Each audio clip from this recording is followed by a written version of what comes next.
बिहार में पहले चरण में 19 अप्रैल को वोट डाले जाने हैं, यानी कि फर्स्ट फेज का जो चुनाव प्रचार का शोर था वो बिल्कुल थम गया है। इस 4 सीटों के लिए गया, नवादा, औरंगाबाद और जमुई के लिए तमाम पार्टियों ने अपनी पूरी शक्ति झोंकी। एनडीए की तरफ से जहां दो दो बार प्रधानमंत्री नरेंद्र मोदी आए, होम मिनिस्टर आए, और लेकिन दूसरी तरफ इंडिया गठबंधन की तरफ हम बात करें तो सिर्फ एक जोड़ी ने पूरे प्रचार की बागडोर अपने हाथों में रखी, और वो जोड़ी थी तेजस्वी यादव और मुकेश सहनी की। लगातार बिहार के औरंगाबाद, गया, नवादा और जमुई में इन लोगों ने ताबड़तोड़ सभाएं की। एक दिन में 5-5 सभाओं को किया और इस दौरान लोगों के बीच में एक अपनी अलग पहचान बनाई। आपको बता दें कि इस पूरे जो नेतृत्व में था तेजस्वी यादव के साथ, जो सबसे ज़्यादा शख्स साथ में रहे वो थे मुकेश सहनी। एक बार फिर तेजस्वी यादव के साथ आए हैं, और उसके बाद इन्होंने जो कैंपेन चलाया है उसका कहीं न कहीं एक सार्थक असर भी देख रहा है, और जिस तरीके से जो इनका कोर वोट था वो खुलकर सामने आ रहा है। तो हमारे साथ मुकेश सहनी खुद मौजूद है, जो आज फिर निकले हैं कैंपेनिंग में, अभी तेजस्वी यादव के साथ निकलेंगे। लेकिन उससे पहले मुकेश जी, आपका न्यूज़ 24 पर बहुत बहुत स्वागत है। बहुत बहुत धन्यवाद आपको जी। इस बार देख रहे हैं कि इस बार तो आप लोगों ने पूरी तरीके से, एक तरफ से जहां एनडीए की तरफ से पूरे तमाम बड़े नेताओं ने मोर्चा संभाला, आप दोनों ने ही संभाल लिया। निश्चित तौर पे हमारी पार्टी के लिए वजूद की लड़ाई है, और जिस जो घटना हुआ उस घटना में हम लोगों को अपने आप को साबित करना है कि कोई मल्लाह का बेटा को इग्नोर करे तो मल्लाह का बेटा अगर अपने आप पे आ जाए तो आपको बहुत बड़ा नुकसान पहुंचाएगा। और मजबूती से हम लोग तेजस्वी जी के साथ में 4 लोकसभा क्षेत्र में हमने मजबूती से काम किया है, और चारों सीट पर हम लोगों का अभी की तारीख में हम समझ सकते हैं कि हमारे रिजल्ट अच्छा है और मजबूती से हम लोग काम करें। दूसरी तरफ जो कहने के लिए एनडीए है, लेकिन सच में एनडीए पूरे देश में नहीं है, सिर्फ भारतीय जनता पार्टी है। एनडीए में कोई भी सहयोगी जो दल जो उनके हैं वो नहीं चाहते हैं कि 370 पहुंचे। जब 370 282 भी अगर पहुंच जाता ना, 272 भी पहुंच जाता ना, तो भारतीय जनता पार्टी अपने किसी सहयोगी को कुछ नहीं पूछता है। तो उनके सहयोगी को पता है कि अगर जिस रोज ये अपने खुद की बहुमत अगर देश में बना लेंगे 272, तो हमारे 1% भी नहीं चलने वाला है। तो उनके कोई भी सहयोगी नहीं चाह रहा है कि मोदी जी 272 भी पार करें। वो चाहते हैं कि मैक्सिमम मोदी जी 200 तक आए और हमारे सहयोग से देश में सरकार बने। और उनका एक हद तक सोचना भी जायज है।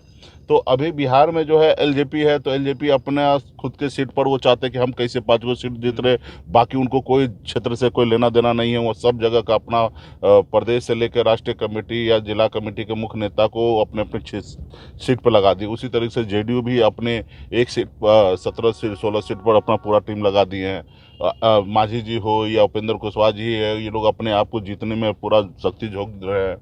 तो कहने के लिए वहाँ एनडीए है, बाकी अकेले भाजपा लड़ रही है, और उनके सहयोगी कोई भी नहीं चाह रहे, सिर्फ बिहारी नहीं देश में नहीं चाहते कि वो उनका चुनाव जीते। हम लोगों का क्या है कि हम लोग मजबूती से, कि हम यहाँ पे हमको अभी अपने आप को साबित करना है कि 10% वोट मैं क्लेम करता हूँ, मेरा वोट ट्रांसफर हुआ कि नहीं हुआ।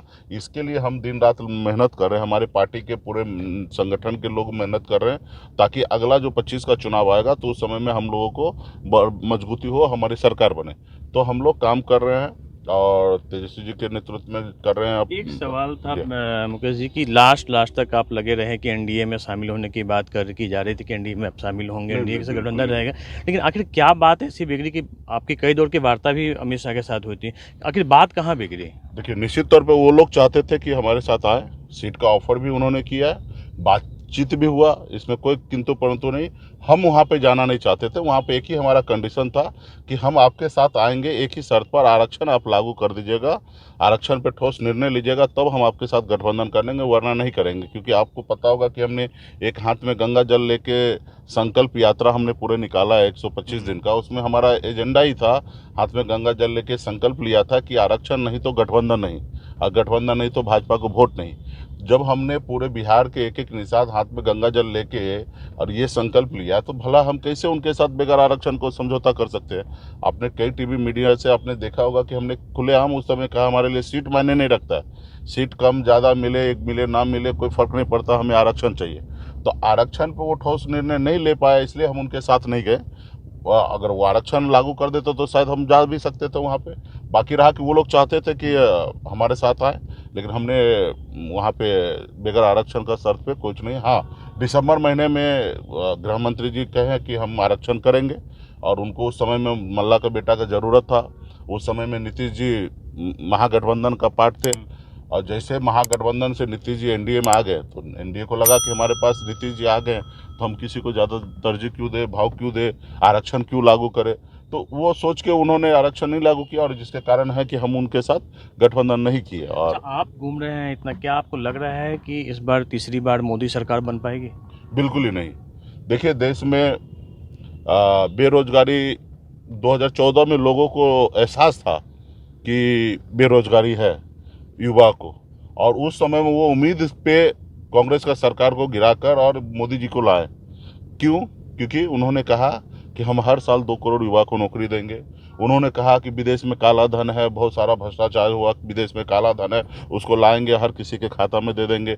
उन्होंने सपना दिखाया कि किसान का आय जो है दुगुनी करेंगे। उन्होंने एक सपना दिखाया कि भाई 2022 से पहले पूरे देश में गरीब लोगों का पक्का घर हम दे देंगे। तो तमाम उन्होंने जितना भी वादा किया उस सब पे फेलियर रहा, और फेलियर भी इतना बुरी तरीके से रहा कि मतलब एक होता है कि आपने बोला कि 100 रुपया देंगे, 100 रुपया में नहीं देकर 50 भी दिए तो लोग एडजस्ट कर लेगा। आप 100 की बात कीजिए और 1 रुपया भी ना दीजिए तो फिर कोई मतलब नहीं। आपने जो 20 करोड़ नौकरी की जगह आप 20 लाख भी नौकरी नहीं दे पाए। आपने पूरे देश में पक्का घर 1 करोड़ भी नहीं बना पाए। आपने विदेश में काला धन लाने की बात तो छोड़िए, दुनिया भर के आज कम से कम आपके रीजन में 25 से ज़्यादा उद्योगपति इंडिया से पैसा लेकर विदेश भाग गया। तो ये आपके रीजन में। अब कांग्रेस से या 1947 से लेकर 2014 तक बताइए कि इतना बड़े संख्या में विदेश हमारे इंडिया के लोग नहीं भागे। उनके संकल्प में तो कहा गया कि 80% से ज़्यादा जो वादे थे वो पूरी कर लिए गए। अब वो कुछ भी बोल रहे हैं ना, वही तो पहले भी झूठ बोल रहे थे और अभी भी झूठ बोल रहे थे। आके बता देना। और आप भी मीडिया से हैं, आप भी समझ रहे सारे चीज़ें। अब बताइए ना कि उन्होंने देश में रोजगार कितना, नौकरी कितना दिया। वो पकौड़ा तोलने को भी रोजगार कहते हैं। अभी आपको हमने पिछले साल इनका हाउस में, पार्लियामेंट में इनके तरफ से स्टेटमेंट आया कि 6 लाख 6.5 लाख नौकरी हमने दिया है। मतलब 9 साल में आपने 6.5 लाख नौकरी दिया है। अब 10वां साल में आपने कितना नौकरी दिया होगा? सर, आपको लग रहा है कि बेरोजगारी, महंगाई, ये सब कोई आम लोगों के बीच के जहन का मुद्दा है? हाँ। उन्हें तो मोदी बनाम विरोध पेपर्स की लड़ाई लग रही है। देखिए, हर आदमी को परेशान है, खास करके मिडिल क्लास जो है वो बहुत परेशान है, और गरीब तो परेशान सदियों से है।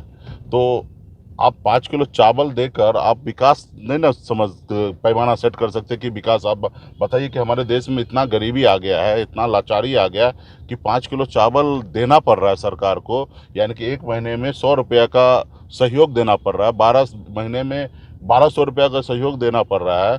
1200 रुपया में क्या होगा भाई? एक साल एक आदमी को सहयोग 1200 रुपया का करके आप क्या होगा? 1200 रुपया में आप 5 स्टार होटल में जाइए, एक दो आदमी चाय पिएगा, ठीक है। तो देश बहुत नीचे स्तर पे चला गया है, और हर युवा को पता है कि जो युवा 2014 में बेरोजगार था आज भी बेरोजगार है। उतने बाद दुनिया में सबसे युवा देश हमारा भारत है, और अभी हमारे बड़े संख्या में युवा जो है बेरोजगार है। उनको घर पे सम्मान नहीं मिल रहा, उनका शादी नहीं हो रहा है, वो परेशान है। दुनिया को देख रहा है कि सबके पास मोबाइल है, मेरे पास मोबाइल नहीं है, मोटरसाइकिल है, मेरे पास मोटरसाइकिल नहीं है।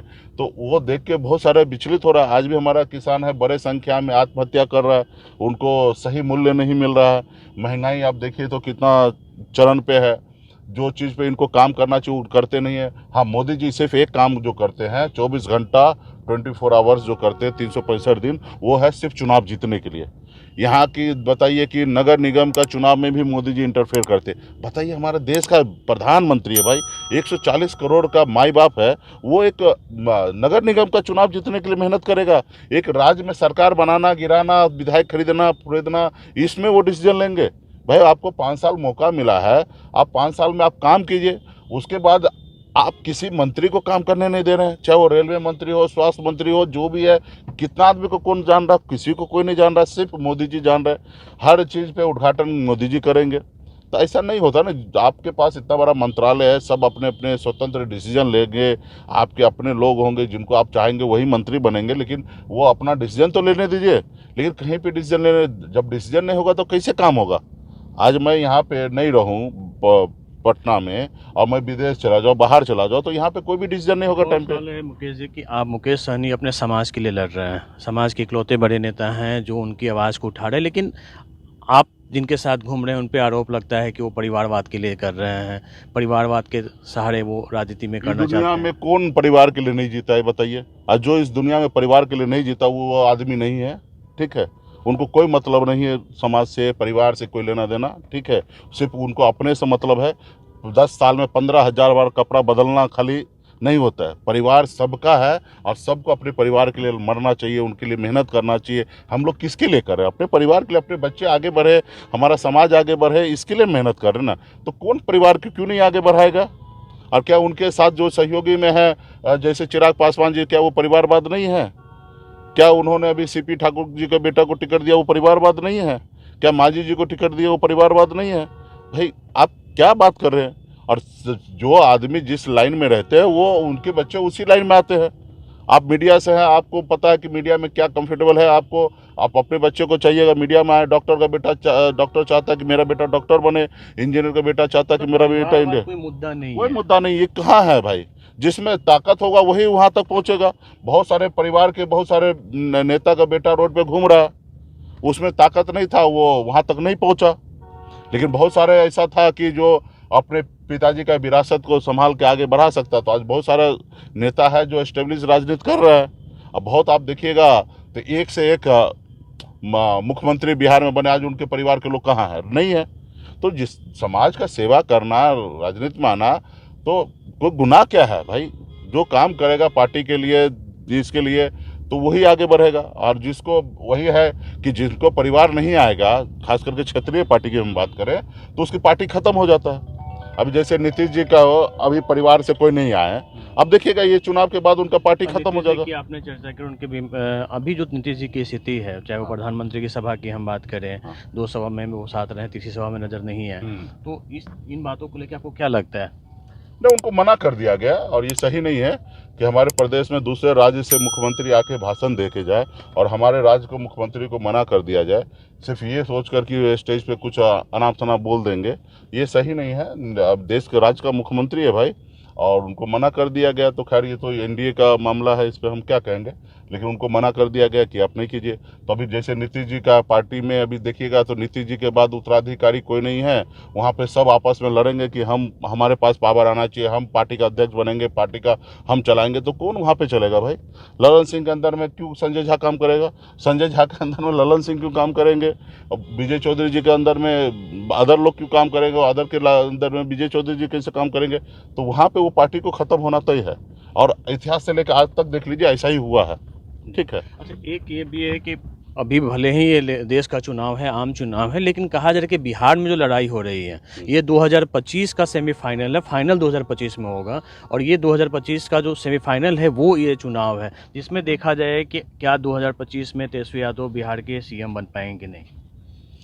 देखिए ये सही नहीं है कि 25 का चुनाव और 24 का चुनाव एक साथ एक मुद्दे पे हो रहा है। देश का चुनाव देश के मुद्दे पे होगा, राज्य का मुद्दे पे राज्य पे होगा।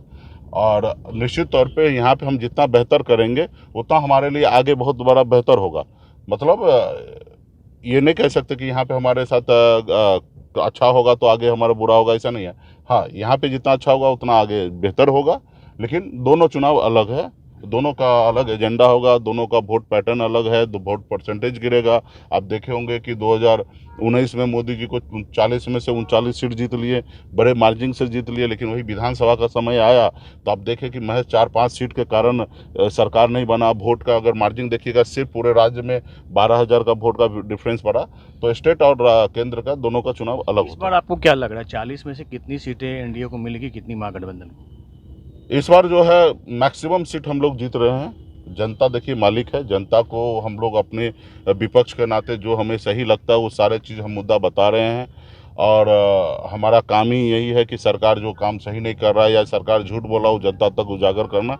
हम अपना काम करें, फाइनली जनता मालिक है, जनता जो निर्णय लेंगे वो अच्छा निर्णय लेंगे। तो हम अपना काम करें, लेकिन हमें जो अभी रुझान जो दिख रहा है कि जनता जो है वो हम से आगे है, वो बदलाव चाह रहे हैं। क्योंकि जो सरकार सीटें कितना है? हाँ, सीटें कितना? सीट पे अभी कुछ बोला नहीं जा सकता, लेकिन मैक्सिमम सीट हम जीतेंगे। जैसे अभी 4 सीट की अगर हम बात करेंगे, 4 जगह हम प्रचार किए, 4 में से चारों सीट हम जीत रहे हैं। एनडीए कहीं पे भी नहीं है। अच्छा, एक और सवाल है कि कई आरजेडी की बात करें तो बड़ी नाराजगी वहाँ पे देखने को मिल रही है, कई लोग पार्टी छोड़ रहे हैं और पप्पू यादव का मुद्दा भी एक बड़ा मुद्दा है जो महागठबंधन के अंदर में। देखिए क्या होता है, चुनाव के समय में पार्टी के लोग चुनाव लड़ना चाहते हैं। 40 ही सीट है, गठबंधन होता है तो सीट जो है वो नेता चाहता भी कि लड़ाए लेकिन नहीं लड़ा पाते हैं, मजबूरी रहता है। गठबंधन में सीट चला जाता है, ऐसी जगह कुछ लोग नाराज होते हैं, उनको मनाया जाता है, बहुत हद तक लोग मानते भी हैं, कुछ लोग एक दो हैं जो बागी होते हैं। तो चुनाव के टाइम में ऐसा हर पार्टी के साथ ऐसा होता है। रहा कि पप्पू यादव, तो ये तो कांग्रेस को ही देखना है कि कांग्रेस में उन्होंने पार्टी को सम्मिलित किया, उसके बाद उनको सीट नहीं मिला। और जो आदमी जो सीट चाहे, जरूरी नहीं कि गठबंधन में उसको वो सीट मिलता है। तो अभी वो तो पप्पू यादव चुनाव लड़ रहे हैं, निर्दलीय लड़ रहे हैं। तो ये सब क्या है कि वो एक जगह लड़ रहे हैं अपना, उनको सोचना है कि वहाँ पे कि इनको साथ रहना है। आपको भी 3 सीटें मिली हैं, क्या तैयारी है 3 सीटों को लेकर? तीनों पे अच्छा तैयारी है, बहुत बढ़िया हम लोग तैयारी कर लिए हैं। और फील्ड में पार्टी के सभी लोग मजबूती से काम कर रहे हैं, हम प्रचार पे लगे हुए हैं। और मुझे पूरा विश्वास है कि तीनों को तीनों सीट हम लोग तो 100% मुकेश सहनी जीतेंगे। ने क्यों चुनाव नहीं लड़ा? मेरा लक्ष्य है कि मैक्सिमम सीट जीतना, 40 के 40 सीट पर प्रचार करना, ताकि 40 सीट हम जीतें। और हम स्वयं जो है चुनाव मैदान में उतर जाएंगे तो हमको अपने चुनाव जीतने के फिक्र में हम मैक्सिमम मेहनत नहीं कर पाएंगे। इसलिए हम चुनाव इस बार नहीं लड़ने का निर्णय लिया। पार्टी के जो जहां जीत सकता है वहां पे जीतेंगे।